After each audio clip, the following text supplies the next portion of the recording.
প্রত্যেকটা দিন একই নাটক, একই কাজ। খাওরে, রাঁধরে, বারোরে, খেয়ে দিয়ে মানুষ আর কি আর কাজ থাকতে পারে না।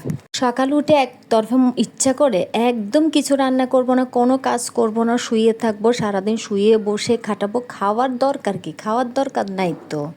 আইরে বাবা রে, আর যখন খাওয়ারের সময় হবে, খাওয়ারের টাইম হবে, পাগলা কুকুরের মতো ছুটাছুটি করব। এ পাতিলে এ পাতিলে কি আছে, কি খাবো, এখন না খেলে তো অশান্তি লাগবে, খেতেই হবে। যখন যেটা প্রয়োজন তখন দুনিয়ার সব কিছু থেকে ওইটাই ইম্পর্টেন্ট হয়ে যায়। যখন খিদা লাগে তখন বোঝা যায় খিদার মর্মটা কী।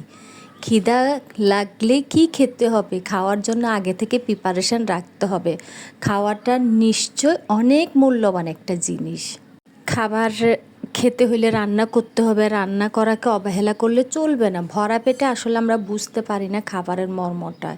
এই যে দুপুরে অনেক কিছু আইটেম করে রান্না করলাম, ছেলের জন্য একরকম, মেয়ের জন্য একরকম, আমার জন্য একরকম, সেই আর কি। আর প্লিজ সবাই আমার সাথে থাকবেন, কমেন্ট করবেন সুন্দর সুন্দর। আল্লাহ হাফেজ।